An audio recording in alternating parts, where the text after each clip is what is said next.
She moaned in her sleep again. That low, breathy kind of moan that used to be mine. At first, I thought I was imagining it. It was around 3 in the morning, and I was half asleep, coming back from the bathroom. The hallway was dark, quiet, the kind of quiet that lets you hear everything in the house. And there it was, a muffled sound from our bedroom. At first, it was soft, but the second one was unmistakable. A strained kind of pleasure. And then silence. I stood there like an idiot in the hallway, hand still resting on the doorknob, heart thudding so loud in my ears I couldn't tell if it was my own pulse or the floor creaking under my bare feet. When I pushed the door open, she was curled up on her side of the bed, blanket pulled high, like a goddamn painting. Her breathing was normal, and her eyes were closed. For a moment, I wondered if I had just dreamed it. But I knew I hadn't. I knew my wife's noises. I knew the difference between her dreams and the things that came from real flesh memory. I lay down beside her without a word, staring at the ceiling. She didn't stir, didn't turn, didn't do anything that people normally do when they feel the presence of someone they love next to them. That used to be our thing. Always reaching for each other at night. Even just a hand brushing an arm or a leg against a leg. Nothing. Not anymore. That night, I barely slept. I just kept thinking. Not about who. I wasn't there yet. I thought about how many nights this might have happened. How many times she waited until I was in deep sleep or out late watching TV in the den. How many memories of our bedroom were being rewritten in ways I couldn't erase. In the morning, I didn't mention it. She acted normal, poured coffee, wore that soft pink robe I bought her for our last anniversary, and asked if I had any plans for the day. I just nodded and said I had some errands to run. "You okay?"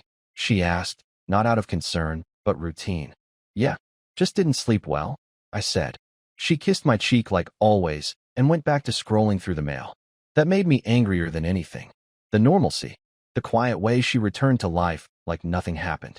Like I was just one of the many pieces of furniture in her perfect suburban world. I decided I needed to figure it out without confrontation.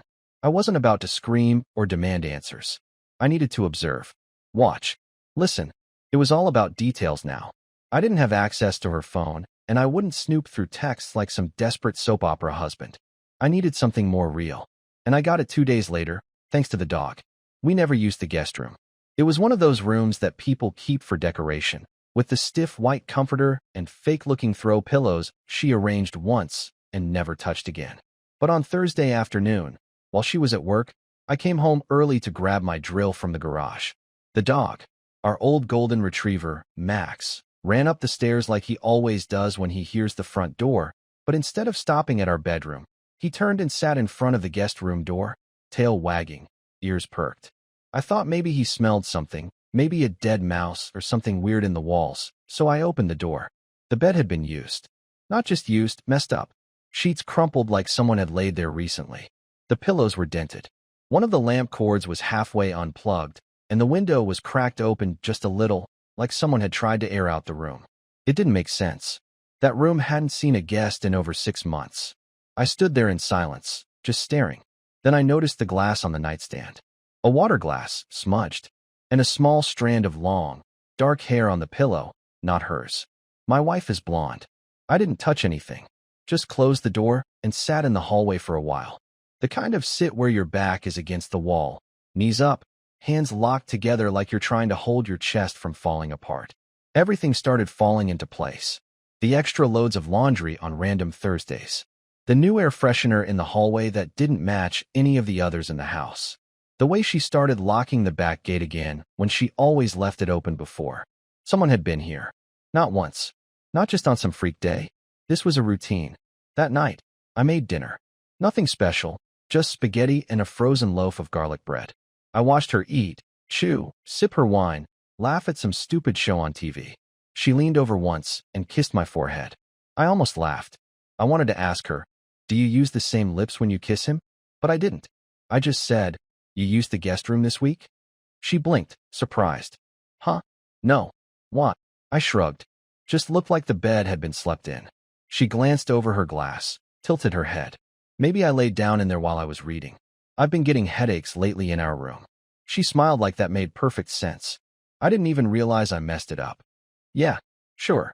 Because when people get headaches, they sneak into a room they never use, open a window, mess up the bed, and leave a glass of water and a stranger's hair behind. Okay, I said. She smiled. I love you. And for the first time in 12 years, I didn't say it back. I started taking notes. Real ones. Not on paper, not in my phone. In my head. Times she left, times she came home. What she wore when she left. What she smelled like when she came back. On Friday afternoon, she told me she was heading to a yoga class. She had never mentioned going to yoga before, but I didn't react. Just nodded and asked her if she wanted me to make dinner later. She said she'd grab something after class and probably eat light. She had started talking like that a lot recently, saying she wasn't hungry or that she already ate while out, even when she used to look forward to dinner with me. I watched her put on tights and a black hoodie. Then she grabbed a gym bag that hadn't seen daylight in at least 2 years. I knew because I moved it last time we cleaned the closet, and it had dust on the strap.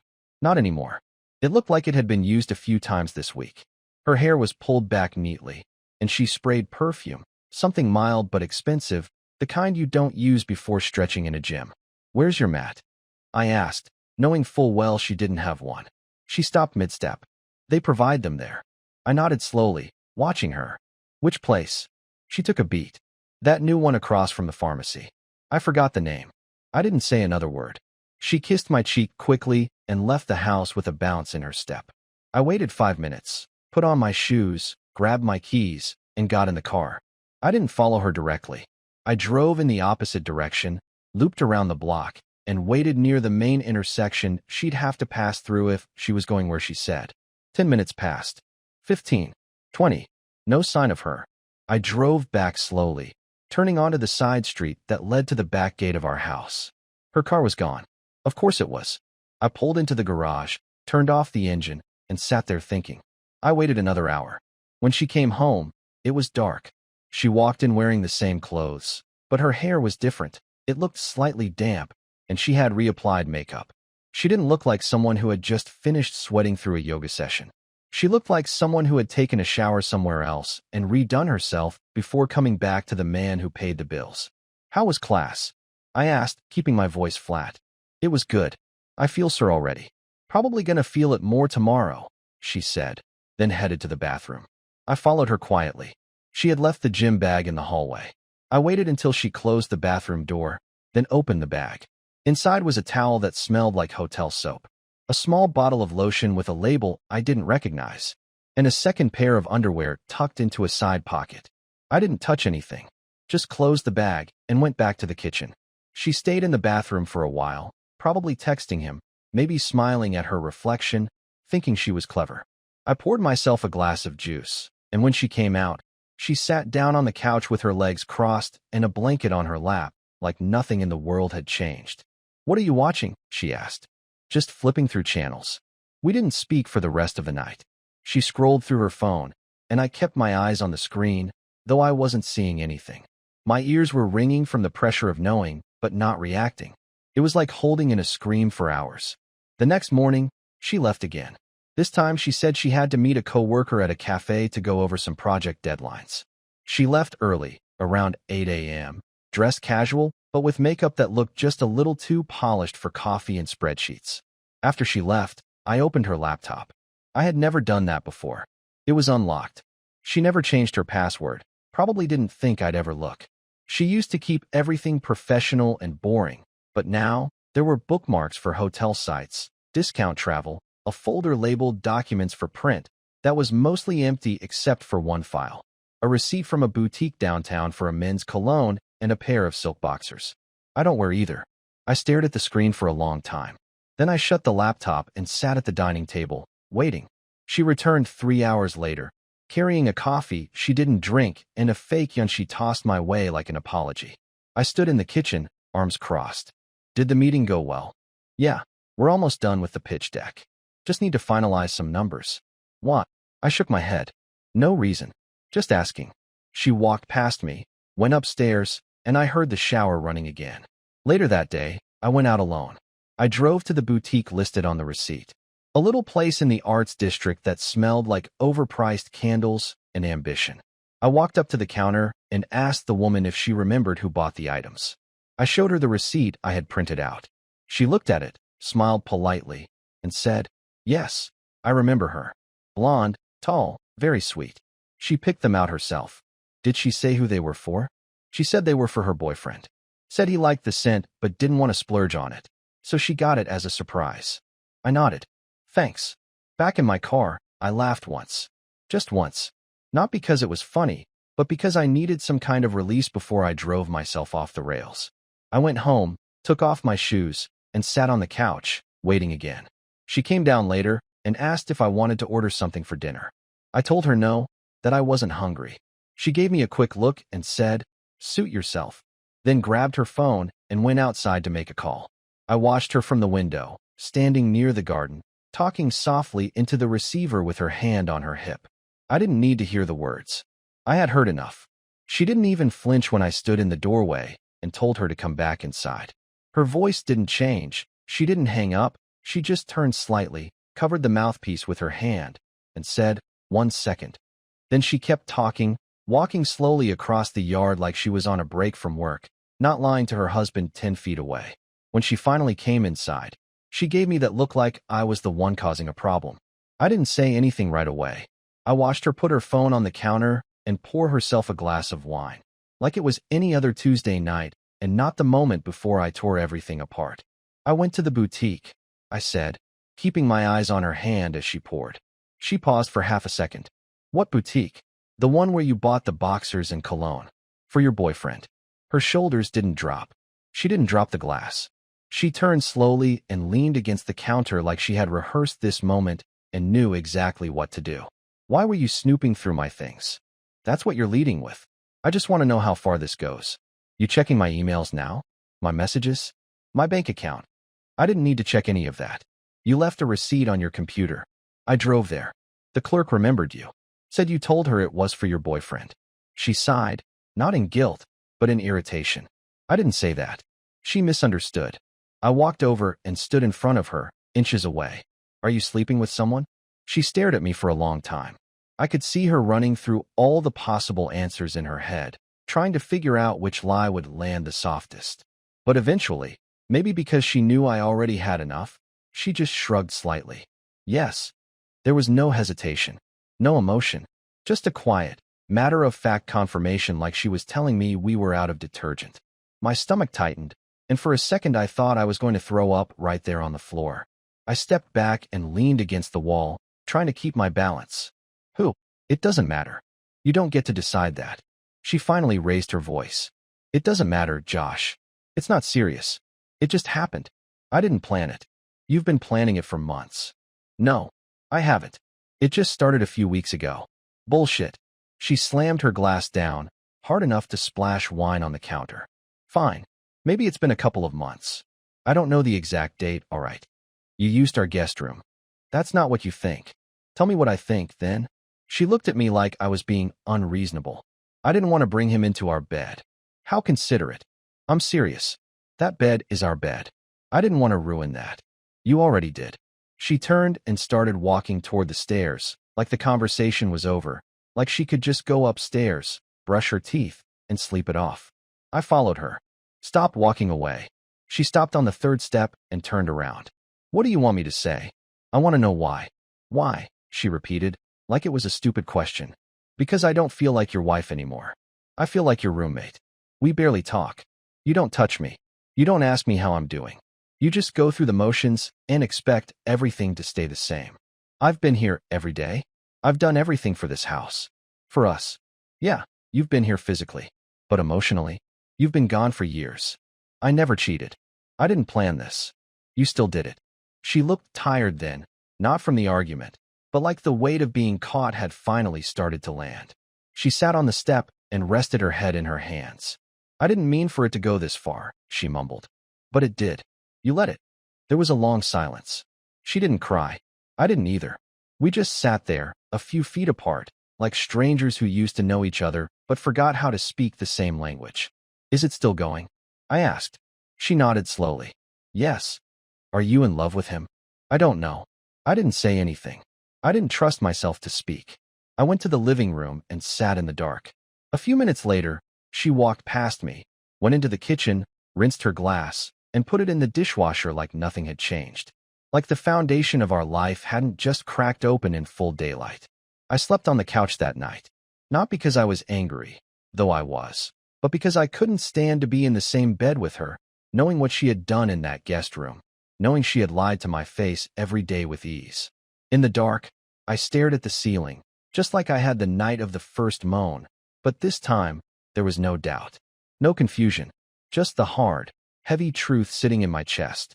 I didn't get out of bed the next morning until I heard the front door shut.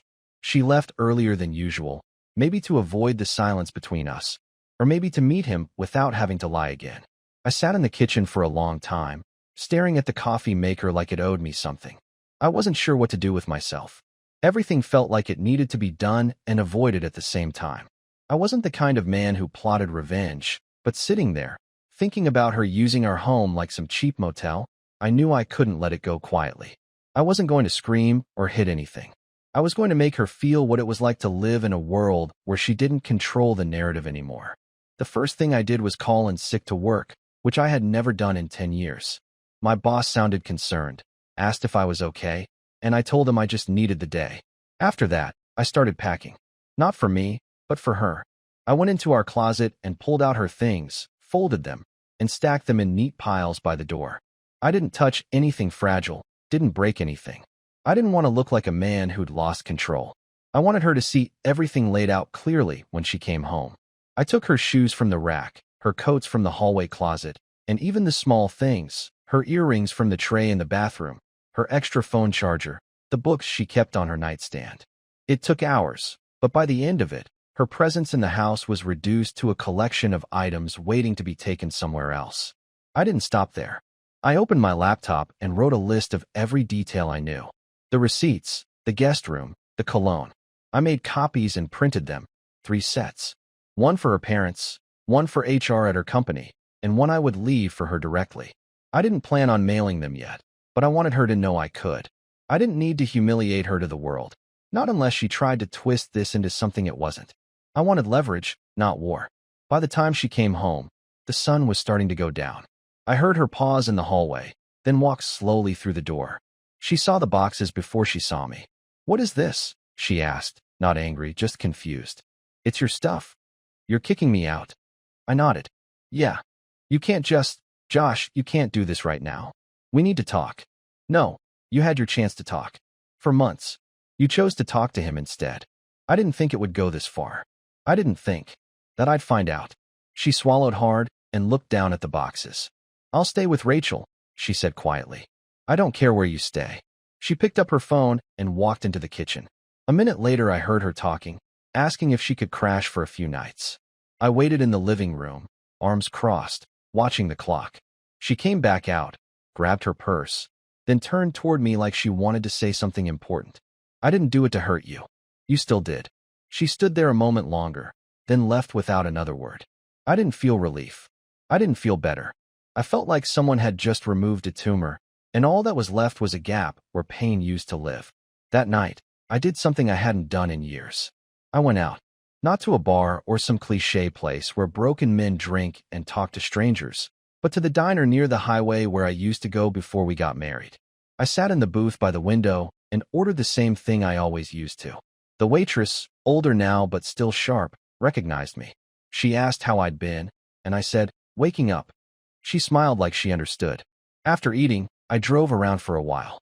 I passed the building where she used to work before the promotion, the one with the parking lot we used to sit in when we didn't want to go home yet. I remembered how we used to argue about dumb things, and then laugh 2 minutes later. I didn't miss those arguments, but I missed believing in the woman I argued with. I came home to an empty house. Not just physically, empty in the way a place becomes when it no longer holds secrets, when all the lies are gone, and all that's left is space. I walked through each room like it was a new place I was being shown for the first time. The bed was made. The closet was mine again. The air felt still. Then I went back to the kitchen, opened the drawer by the fridge, and took out the envelope I had hidden there earlier. Inside were the printed pages, the evidence, the list. I wrote her a note on top of it. "You want your privacy, you can have it. But I have no reason to protect your reputation. Don't test me." I sealed the envelope and placed it on the table by the front door. I didn't know if I'd ever need it. But if she came back asking for sympathy, or if she tried to spin this as my fault, I'd have something real to remind her that she lost the right to shape the truth. She came back 2 days later. No warning. Just the sound of her keys at the door while I was on the couch eating leftovers and watching a documentary I didn't care about. When she walked in, she didn't say anything at first. She looked at the stack of boxes still sitting by the wall, untouched. Then she turned to me and said, "Can we talk?" I muted the TV, leaned back, and waited. She took that as permission. She sat across from me, not on the couch, but on the armrest of the chair she used to fold laundry on. She was wearing jeans and a loose sweater, no makeup, hair tied back, trying to look smaller than usual. That was her way of disarming a situation, appearing softer, more apologetic, like it would pull the fight out of the room before it started. "I'm not seeing him anymore," she said. I didn't react. I knew she expected me to ask questions, to dig into that statement, to ask when, why, or if he dumped her. But I didn't care about that part. I only cared about what was left between us, and whether it was worth anything at all. She kept talking. "I've been thinking. About everything. About what I did. About how we got here. I didn't cheat because of you. That's not what this was." "So why did you cheat?" I asked. She looked at the floor. "Because I was selfish. Because it made me feel something I hadn't felt in a long time." I nodded. "And now I feel sick about it." "You don't look sick." "I am," she said quickly. "Every day since I told you. I've been waking up with this knot in my chest, wondering how I let myself become this person." "You didn't become anything. You just stopped pretending." That stung. I saw it in her eyes. But I wasn't trying to be cruel. I just wanted the truth between us to finally be honest, even if it hurt both of us. She stood up and started pacing slowly, like she couldn't sit still anymore. "I don't want a divorce." I waited again. "I know that sounds ridiculous after everything. I know you don't trust me, and I don't expect you to. But I'm not ready to give up on us. We're not a team anymore," I said. "You didn't just cheat on me. You decided you were fine with lying to me every day. You planned around it. You built a schedule around him." "I didn't love him," she said, turning to face me. "But you loved the escape." "I don't know," she admitted. "Maybe I did. Maybe I just didn't want to feel invisible anymore." "I never made you invisible. You didn't see me, Josh. Not really. Not for a long time." I stood up. "You think I didn't see you because I didn't comment on every new haircut or ask about every work meeting? I carried this house. I made your coffee. I picked up your dry cleaning. I kept things together while you were busy chasing whatever it was you thought you were missing." She moved closer, her voice low. "I know. I took advantage of you. I stopped appreciating you." "Did you ever stop?" I asked. That one stopped her cold. "I don't know," she said after a long pause. That was the most honest thing she'd said since she walked in. "I'm not sleeping around," I said. "I never did. Even when things got rough. Even when I felt like you weren't there anymore. I never once thought about stepping out. Because I still believed we were worth something." "I did too." "No, you didn't. You thought you'd get away with it." She closed her eyes, took a breath, then opened them again. "I want to fix this." "I don't think you can," I said. "Not just by saying the right things. Not by showing up and looking sad. I'm not asking for you to forgive me right now. I just want a chance to show you that I'm done lying. That I still want this life. I don't know what I want." That part was true. I had spent every day since she left replaying everything, trying to decide if I was holding on to a memory or a real relationship. I didn't feel angry anymore. Just tired. But tired wasn't a good place to start rebuilding from. "I'm not staying tonight," she said quietly. "I brought my own car this time. I just wanted to talk." "Good." She looked around the house like she was trying to see what had changed. Nothing really had. Except everything. Before she left, she paused by the door and looked at me one last time. "If you decide to let me try, I'll do whatever it takes." I nodded once. "I'll think about it." Then she was gone again. I didn't touch the boxes. I didn't unpack them. I didn't move them out, either.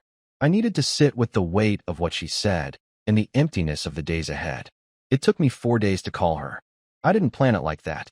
I didn't even mean to call her when I did. I was standing in the garage, looking for a wrench, and her number was just there at the top of the call list. I stared at it for a long time, then hit dial.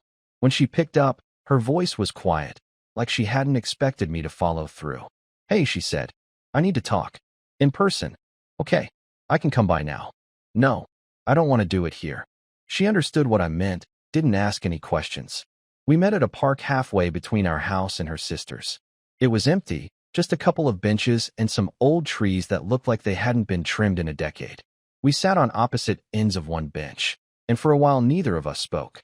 I'm not going to make this some dramatic speech, I said. I've spent the last few days trying to figure out if I'm hanging on to this marriage out of comfort or out of fear. She nodded, but didn't interrupt. I realized I wasn't scared of being alone. I just didn't want to feel like I failed. You didn't fail, she said. Yes, I did. It's not just on you. Maybe I didn't cheat, but I let things slip. I let the distance grow and pretended like routine could cover up the cracks. You were doing your best.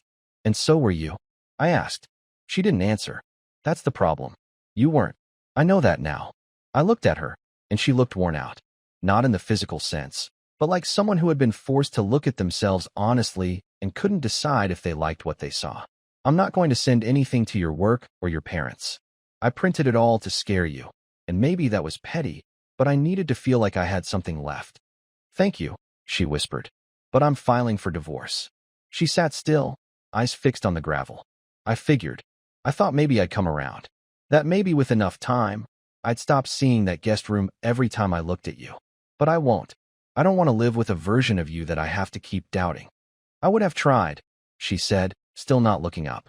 Every day, I would have done whatever it took. I believe you. But I also believe that we're past the point where effort fixes anything. She finally looked at me. Her eyes were red, but she wasn't crying. What about the house? You can stay. I'll move out. I already started looking at places. That's not fair. It's not about fair. It's about being done. We sat there for another minute in silence. Then she said something I didn't expect. Do you think you'll ever trust someone again? Yes, but not for a while. She nodded again, slowly. Do you hate me? No. If I hated you, I wouldn't be here. I'd have mailed those envelopes, walked away, and never answered your calls.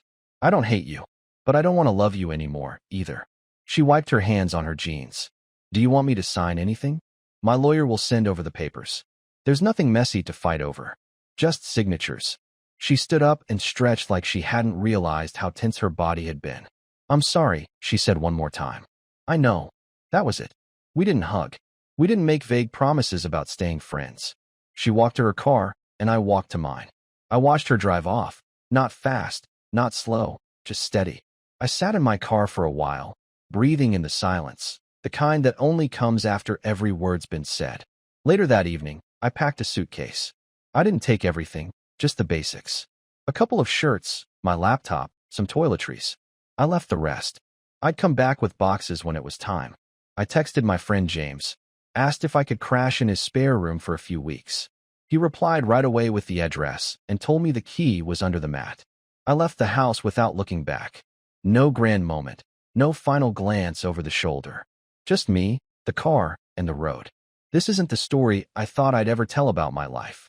I always figured I'd be the guy with the long marriage, the one who gave advice to younger couples about how to make it work. Turns out, I was just the guy who got blindsided, who tried to hold it together, and finally realized it wasn't his job to fix someone who didn't want to stay. I'm not angry anymore. Not broken either.